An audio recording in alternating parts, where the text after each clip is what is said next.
Okay, well, welcome to the Concussion Resource Center Education Series. My name is Kathy Fisher, and I'm one of the founders of the Concussion Resource Center and the current president of Concussion Resource Center. Let me tell you a little bit about the Concussion Resource Center.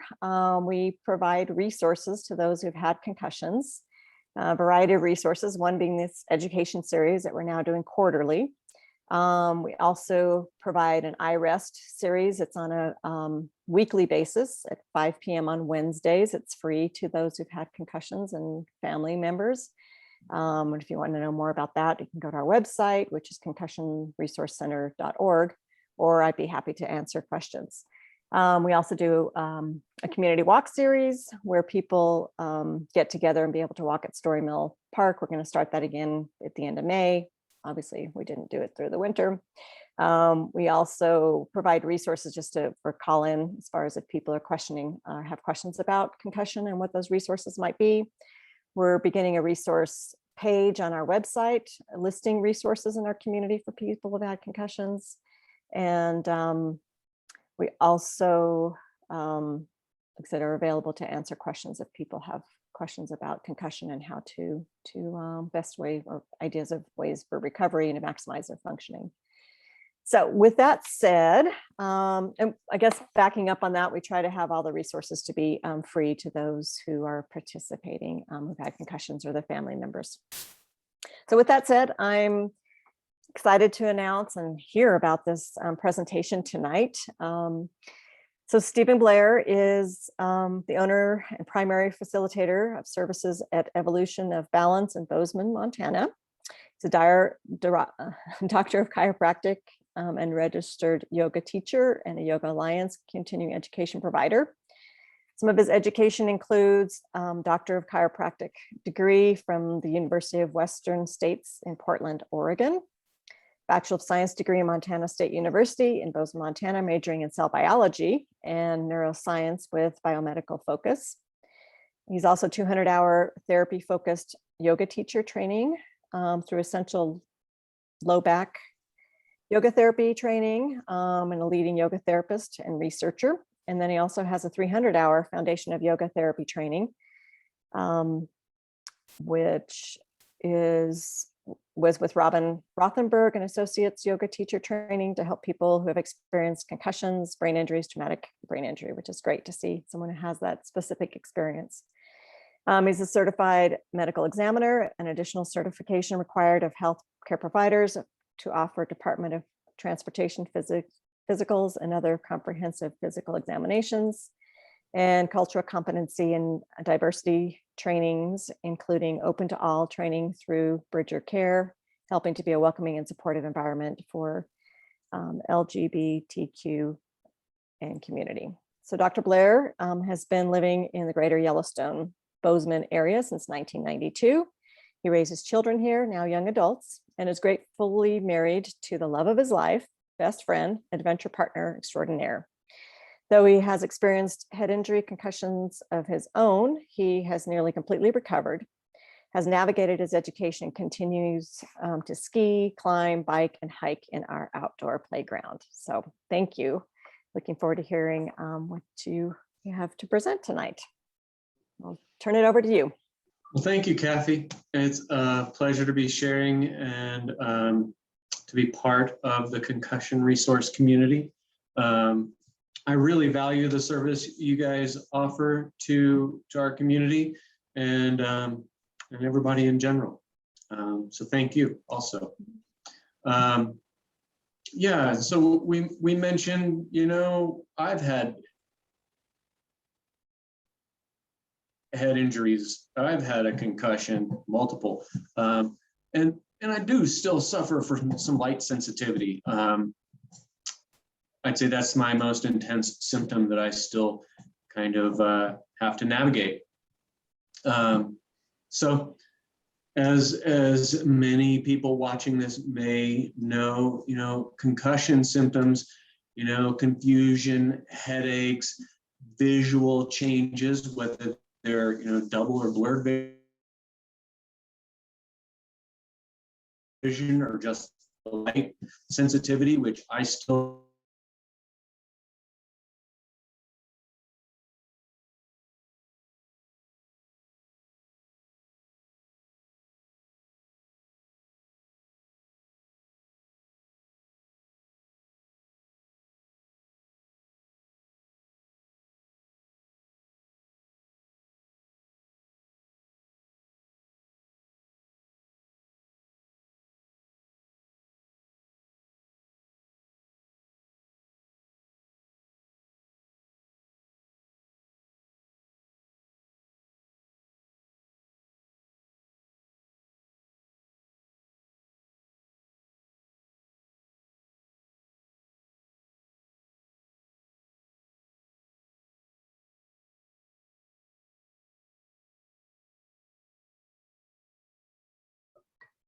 Sorry about that.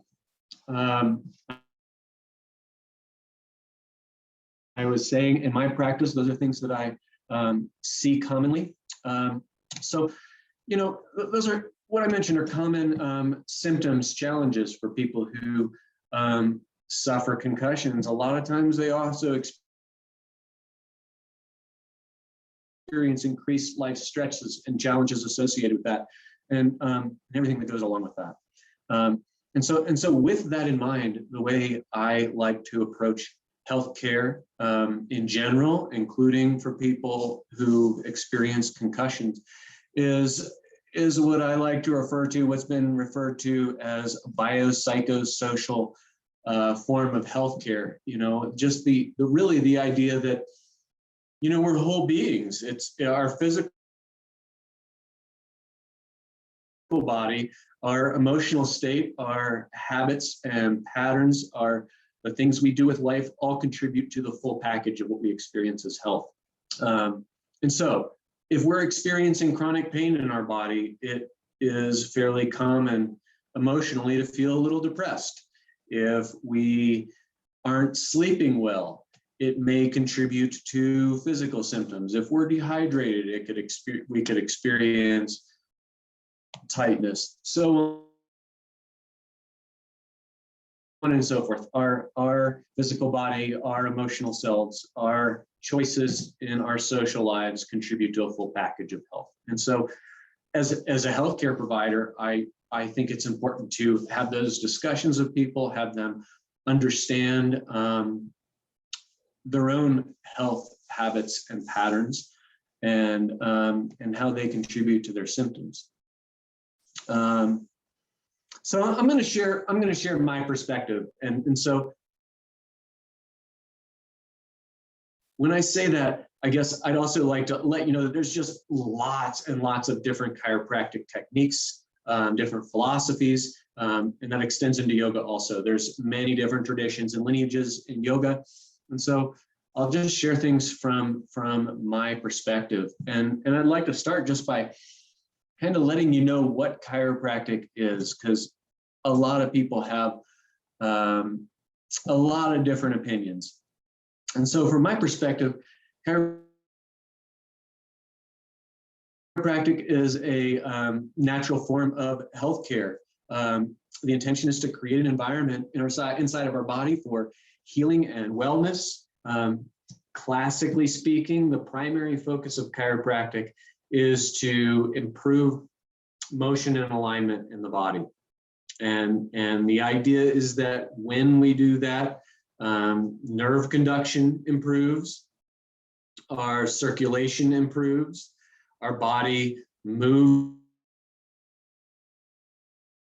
better, we have more full ranges of motion, pain is reduced, tightness is reduced, overall stress in the body is reduced.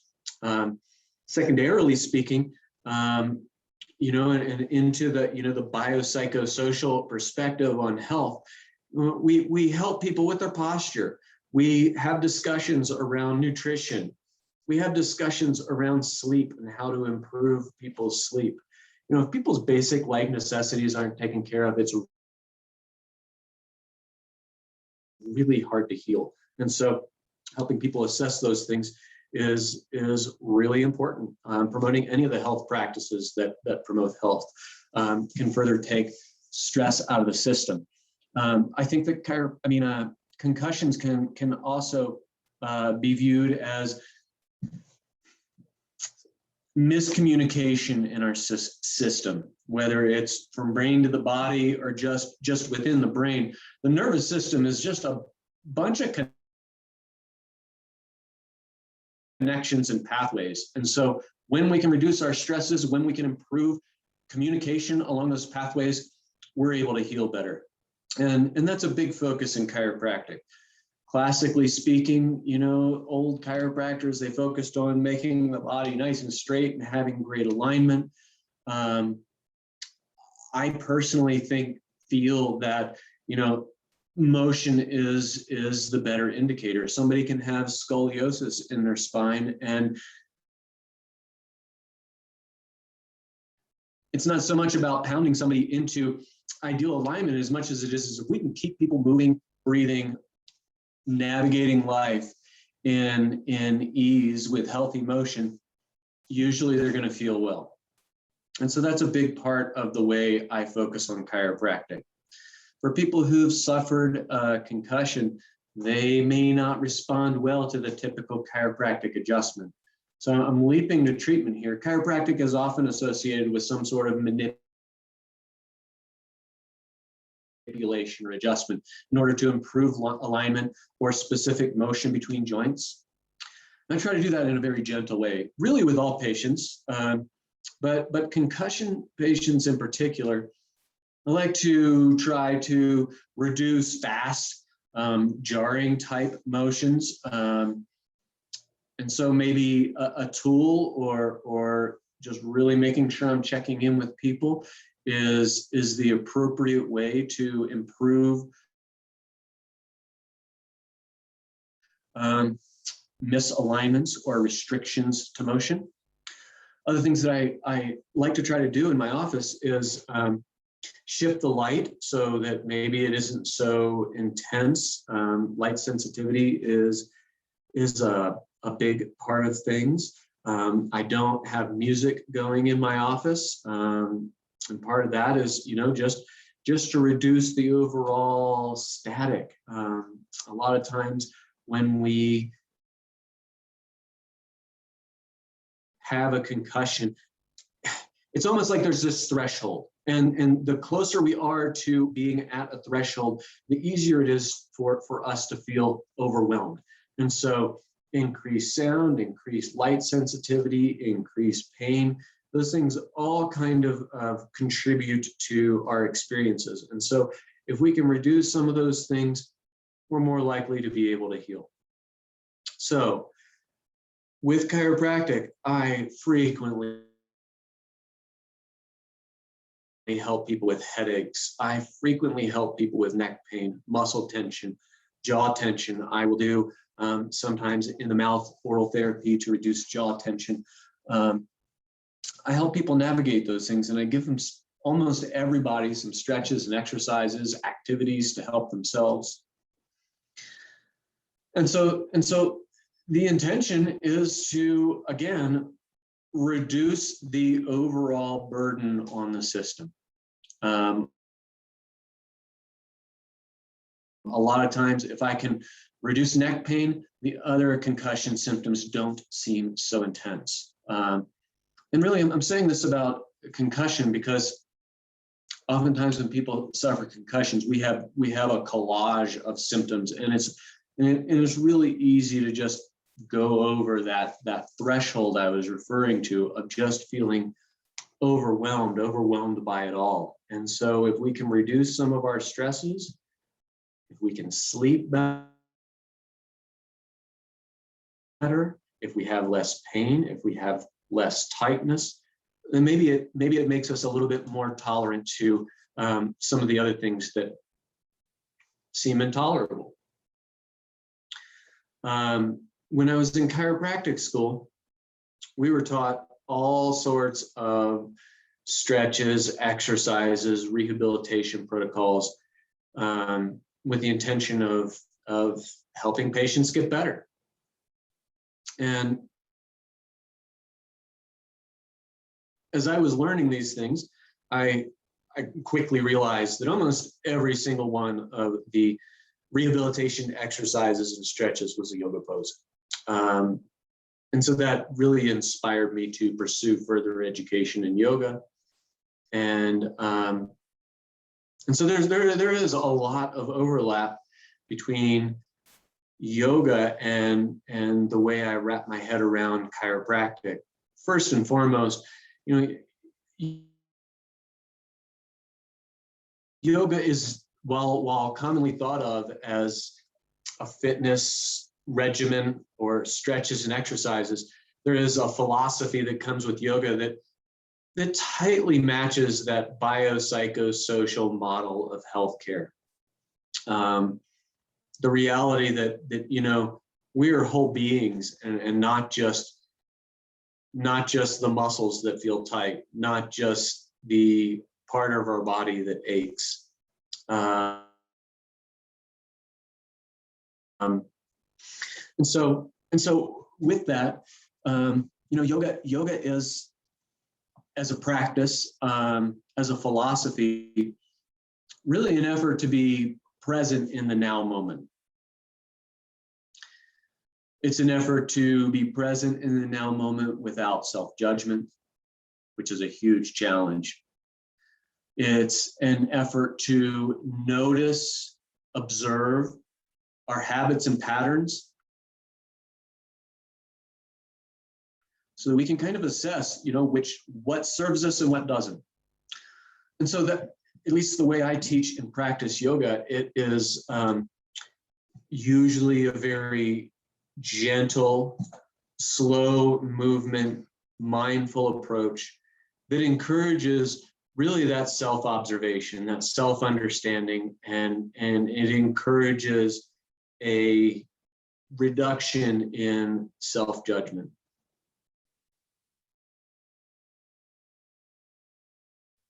So yoga philosophy has this idea that there's major things that contribute to suffering that we experience.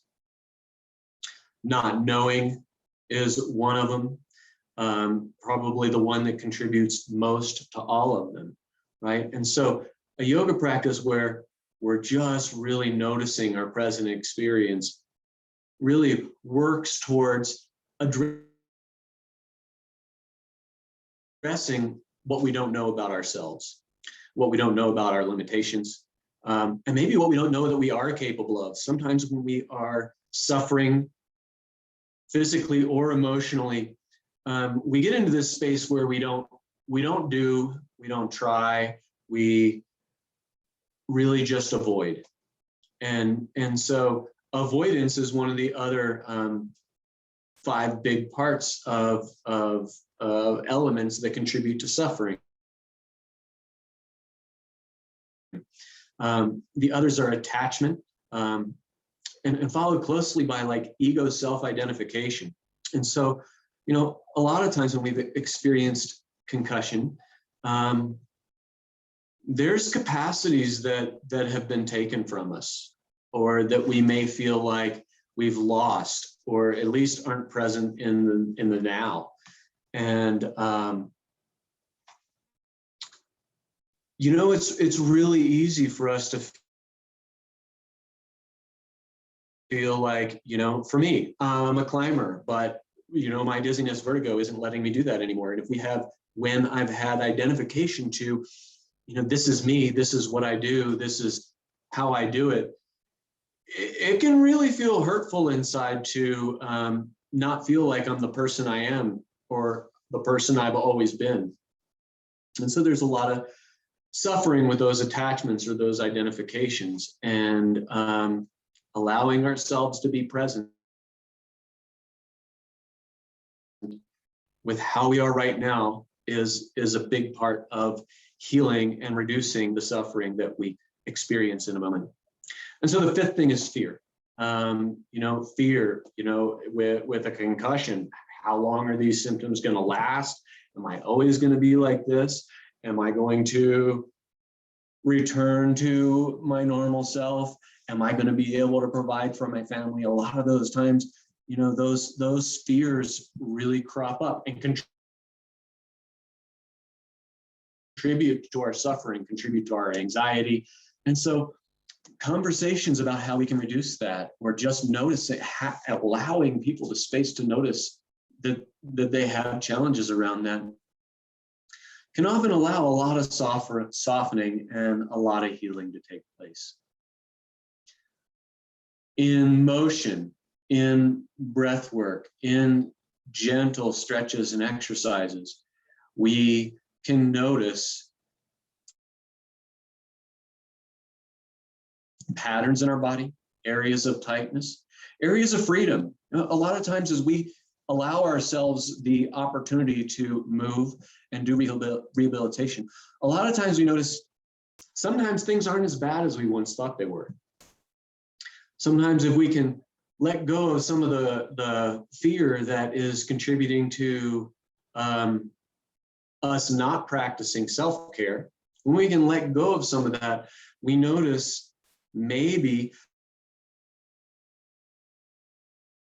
well, I really can move in some ways. Maybe there's pain in other ways, but if we can notice where we have freedom, where we have ease, a lot of times that further helps us towards an acceptance of our present moment, an acceptance of the healing trajectory. Specifically with yoga, what I really try to,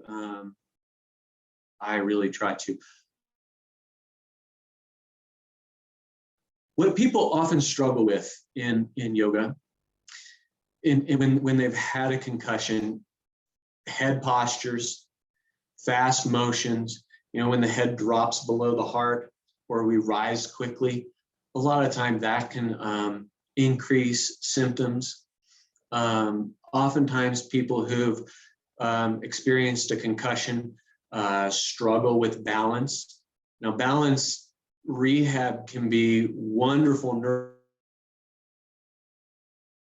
neural integration from the head through the rest of the body, and can be profoundly beneficial for people who've suffered a concussion. Being mindful about how we approach that and doing it for ourselves in a compassionate way, maybe starting with our hands on something, eyes open, balancing easy, is important, is beneficial. Other things that frequently exacerbate symptoms in a stretch movement yoga practice for people who've had a concussion is the head all the way extended in that position. That can be a position that really flares people up. So if you're practicing yoga or you like to practice yoga, easing away from, I'll give you my side view, the full neck extension position can often crowd that base of head area and contribute to symptoms. And so, avoiding that, or at least baby stepping our way there is a good way to approach our rehabilitation.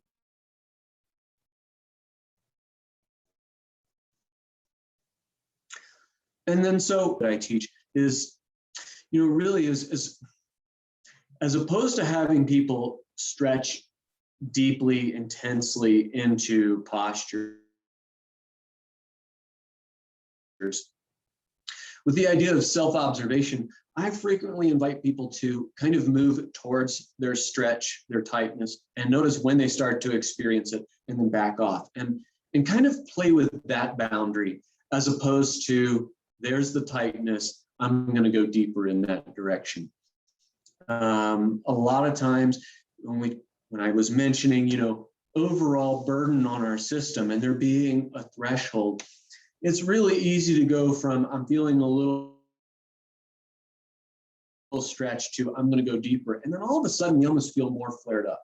And I think that tendency, because of that kind of threshold that I feel like I notice, I think that maybe doesn't serve us all the way well, or it just can be a bit much. It can send us over that threshold when we just dive deeply into things. So I like to teach yoga as healthcare in a way that is more observational and kind of plays with the edges of experience, as opposed to how deep can I work into an experience. Take that for what you will. A lot of philosophies in yoga, there's this idea that we're going to be mindful through an experience, and we're going to almost a mind over matter, and I prefer mind in the present moment type perspective. Not saying any other perspectives are wrong. That's just the the way I like to approach it. Anatomically speaking, physiologically speaking, there is some neurological disconnects that happen. We're not integrating things well in our brain, through our brain, between the brain and body when we've experienced a concussion. From an anatomical level, we have this sheath around our brain, down our spine. It's called the dura. The dura directly connects to our uppermost vertebra, the ones that are just underneath our head. And so when we have misalignments in that area, it can directly put some tension around the brain and affect the cerebral spinal fluid around the brain. So motion is important, whether we're getting there through chiropractic, through physical therapy, or through yoga. Having good motion is important. Reducing restrictions in our body is important. And I'd like to say from my perspective on healthcare as a doctor, and specifically as it relates to concussions, but maybe for all patients, a lot of times a team approach is super important. And so I really like to, in my practice, make sure that when a referral is appropriate, that I am able to provide that for people. And so speech and language pathologists can be super beneficial for people who've experienced concussions. I have physical therapists who are resources for me that I will often refer people to.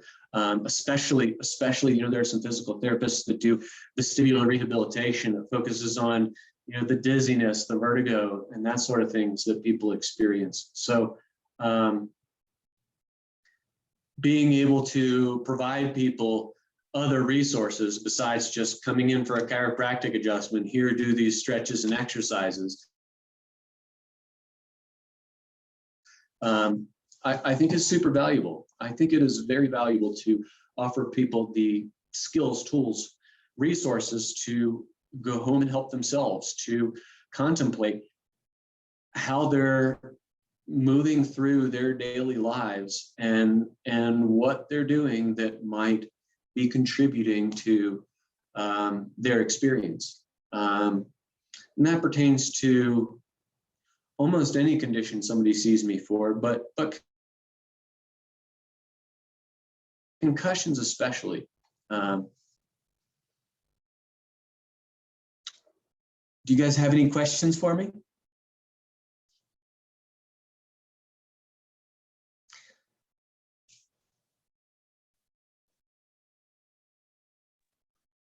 I don't at this point have comments. I love what you're saying. I'm right on the same page. It's great. I don't have, I would say chiropractic, while some chiropractors have this specific methodology, both in chiropractic and yoga, I really let each patient's individual need dictate the care that I provide. I don't have a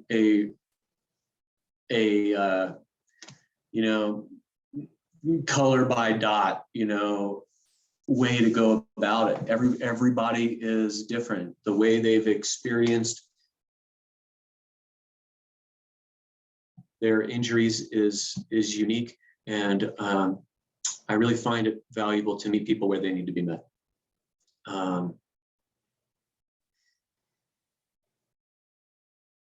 I don't know what my time is like, but I think that's what I have for you. So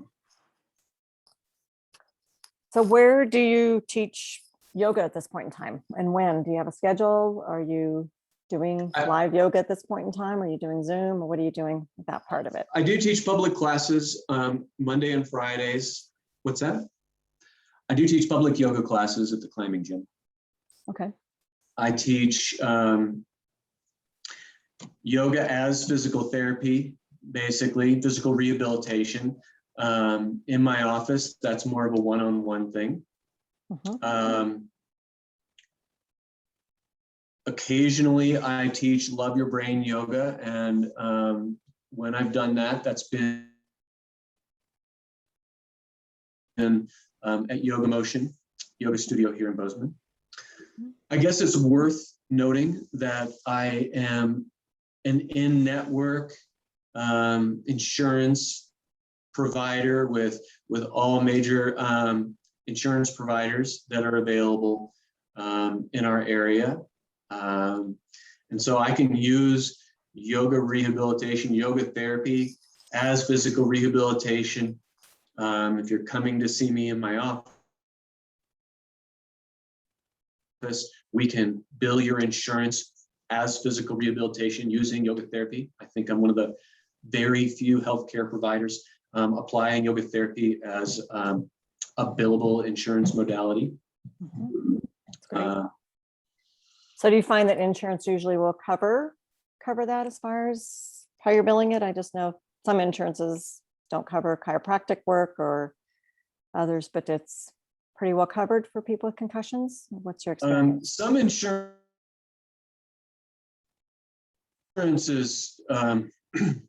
don't cover, some insurance plans don't cover chiropractic. I would say most do. Some have specific treatments that they don't cover, but they do cover other things. But I would say that I'm billing insurance when we bill insurance, when insurance pays, there's specific billing codes, and I'm documenting exactly the stretches and exercises that I do with people and what I am targeting. And it's physical rehabilitation. I'm billing it as exercise therapy, neuromuscular re-education. The yoga falls completely within those things. And I'm being mindful of it as a healthcare modality. I am bringing yoga therapy to people as a healthcare modality. So the insurance isn't seeing yoga therapy was done and that's that. They're seeing that, I targeted specific things and here's how I targeted it. And so I guess the way I'm doing it isn't just like, well, we did yoga and now we'll bill your insurance for it. It's a little bit different. Right. Excellent. That's good to know. But honestly, I find that insurance plans appreciate that I am doing exercise therapy and giving patients skills to help themselves. I don't find much, any resistance really to that. They seem to appreciate it. That's great. Yeah, excellent. So that's good, really good to know. So because I think sometimes people might shy away from it because they're not sure if their insurance is going to cover it. So that's good. Good to know. Yeah, they do if you have an Bill insurance. it right. If you bill it right, and yeah, right, exactly. Good. Yeah. So I found it very interesting how chiropractic and yoga do align themselves. That was really, I hadn't really thought of it that way, but I thought that was a great kind of aha moment for me. And then I do like how you realize that threshold. That's so much for our clients is that they hit a wall, sometimes they call it, or whatever, where that's what they can do. And then if you go over it, that's beyond. And really, and part of what I try to teach people is how to keep a reserve for recovery and not to go past that threshold, and being able to figure out what that threshold is. So you still have some energy for recovery during those critical times. So that's great to hear that you're definitely getting that and understand that part of it. And it's, I find not everybody does understand concussion. I find it's very specific and it's different from other brain injuries. So that's great to hear that. So, and I'm sure on the Resource Center, we'll have your contact information. So how people can can get in touch with you and schedule appointments and stuff too. Yeah, you'll have my contact information. I have a blog that I will make available to you that covers the information that I spoke on here. And Great. yeah, hopefully we can be all resources for healing people. That's the idea. And that it does take, it's not just one resource usually or one person. I do feel it is a team, and there's just a variety. And what I find is that traditional Western medicine often isn't the answer, that people do need alternative types of treatment to help them recover from the concussion. So it's great to get a group of resources that we feel comfortable, referring to, and know that we're on the same page for that. So that's great. So Bobby, do you have any questions? I want to put you on the spot. Hey, no worries. No, Stephen, that presentation was wonderful. Really, really appreciate it. And it's good to get a bit clearer of an understanding of kind of how you make assessments and how you treat. So yeah, very, very cool. Yeah. And yeah, as someone who's been in Dr. Blair's office, it's really cool to see all these different interests and avenues of knowledge come together into a pretty comprehensive and coherent treatment. So. Right. Yeah. Well, thank you. Thanks for your input. I appreciate it. And thanks for attending. Thanks for hosting, and thanks for the presentation. Okay. Great. Thank you. Yeah. Thank you both. Yeah. Okay. Probably can sign off from here unless there's anything else, but like I said, we'll have your I hope you both have a good evening. Thank you so much for your time and your presentation, and it's been wonderful. I appreciate it. Have a good rest of your evening. Thanks. You too. Bye-bye. Thank you, Bobby.